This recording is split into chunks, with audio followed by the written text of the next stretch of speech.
안녕하십니까. 연예가 이슈와 화제, 궁금한 비하인드를 풀어보는 강희롱의 클로즈업입니다. 교통사고를 내고 구속 재판을 받고 있는 김호중의 보석 석방 여부에 관심이 쏠리고 있습니다.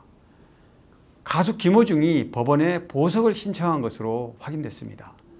서울중앙지법 형사 26단독 최민혜 판사는 지난 21일 특정범죄 가중처벌법상 위험운전치상, 도주치상, 도로교통법상 사고 후 미조치 등의 혐의를 받는 김호중이 제출한 보석 신청서를 접수했습니다. 26일 법조계에 따르면 김호중의 보석신문 기일은 결심 공판일인 다음 달 30일 오전 10시에 진행될 예정입니다.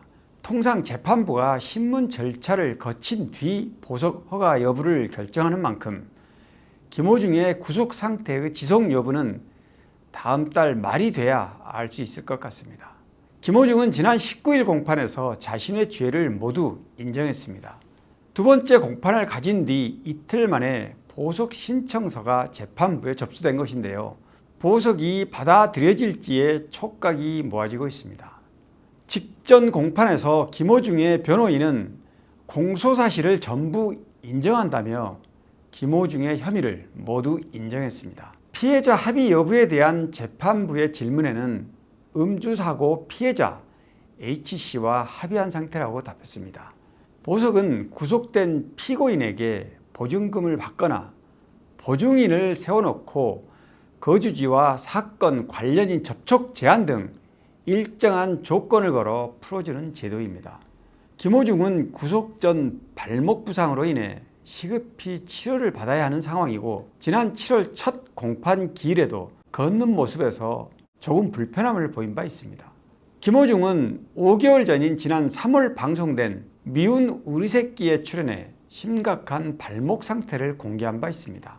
당시 발목 통증으로 정형외과에서 진료를 받은 김호중은 구두를 신고 2~3시간만 공연하면 얼음찜질을 해도 붓기가 가라앉지 않는다고 말했습니다.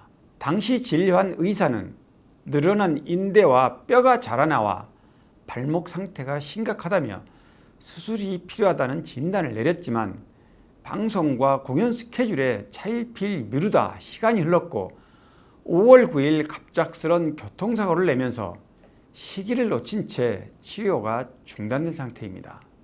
보석은 통상적인 경우라면 유명 가수인 피의자가 도주할 염려가 없는 데다 피해자와 합의가 됐고 피해자 택시기사가 자발적 선처 탄원서를 낸 상황이어서 정상 참작에 유리합니다.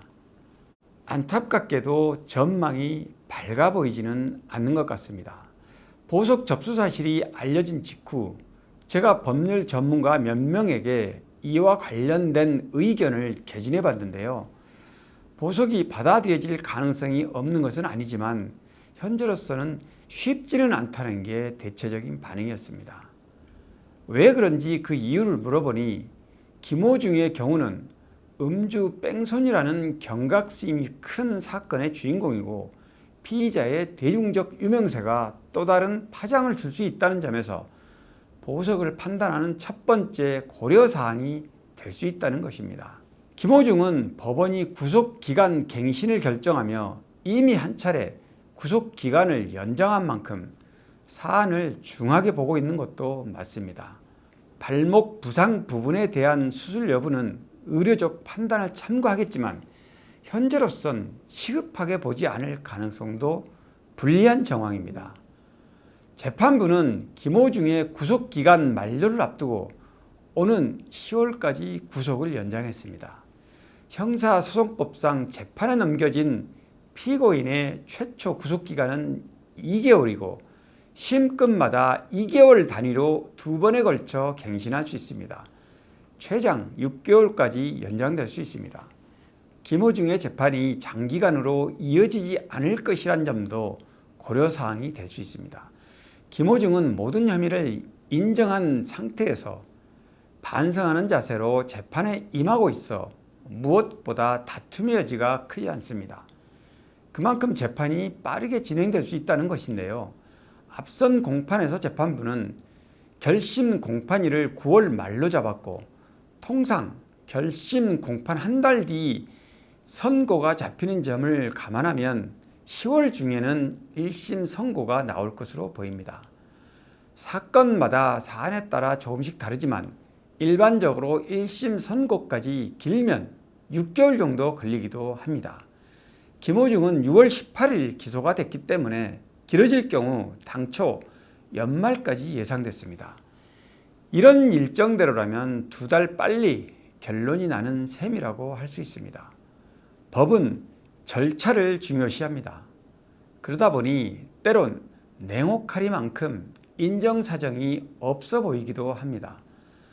법률 전문가들의 판단으로는 현재 진행 중인 여러 가지 상황과 절차를 감안할 경우 보석이 받아들여지기 쉽지 않다고 보는 것이죠. 팬들의 입장에서는 행여라도 유명세 때문에 역차별을 받는 것은 아닌지, 똑같은 상황에 처한 일반인의 경우라면 과연 구속 상태로 재판을 계속 받아야 하는지 납득하기 힘들 수도 있습니다. 기왕 일이 된 마당에 차별 없이 법 규정대로만 해달라는 것이겠죠. 불구속 재판은 피의자가 도주할 위험이나 증거를 인멸할 가능성이 없는 경우에 판사의 허가를 받아서 실행하는데, 법원에서도 피의자를 구속하지 않고 진행하는 불구속 재판이 갈수록 느는 추세입니다. 가능하면 재판은 불구속으로 하되 무거운 죄가 있다면 실형을 선고하고 그때 가서 법정 구속해도 늦지 않는다고 보는 것입니다. 도주나 증거인멸 또는 강도살인 사건의 피의자처럼 위험한 인물이 아니라면 말이죠. 정치인들의 경우 국민들이 보기엔 명명백백한 부속 사유임에도 불구속 재판을 받는 사례가 종종 있습니다. 이는 재판부가 신분이 확실하고 도주할 위험이 없다고 판단하기 때문입니다. 김호중 재판은 이제 결심 공판까지 한 달 남았고 당일 보석 신문과 보석 허가 결정에 따라 계속 구속 상태에서 재판을 이어갈지 불구속 상태에서 이어갈지 판가름이 납니다. 그리고 다시 한 달 뒤면 1심 선고가 예정되어 있습니다.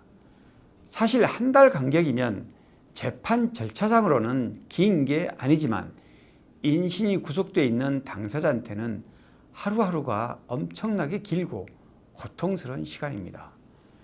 이번 사건의 향방은 대강 예측할 수 있습니다. 법조계에서는 징역형 집행유예 결과를 가장 높게 보고 있습니다. 이는 법률적 판단에 따른 예상인데요. 보석이 받아들여지지 않더라도 구속기간이 1심 선고 이후로 넘어갈 가능성이 거의 없다는 얘기로도 해석할 수 있는 부분이기도 합니다. 오늘은 김호중의 보석 신청과 관련해 가능성 여부를 짚어봤는데요. 어떤 경우라도 보석은 재판부의 법률적 판단에 따라 실행되는 것이어서 섣부른 예측은 의미가 없습니다. 이번 재판을 바라보는 팬들의 마음은 한결같습니다. 불편한 몸을 생각해서라도 병원 치료를 받을 수 있게 보석을 허가해야 한다는 것인데요. 불구속 재판이 늘어가는 추세에 맞게 좀 더 유연하고 플렉시블한 판단이 필요해 보입니다. 또 하나, 현실적으로 그게 어렵다면 김호중이 잘못을 시인하고 깊이 반성하고 있는 만큼 죄값을 치르되 차별 없이 공정했으면 하는 바람을 갖고 있는 것 같습니다. 강희롱의 클로즈업 여기까지입니다. 고맙습니다.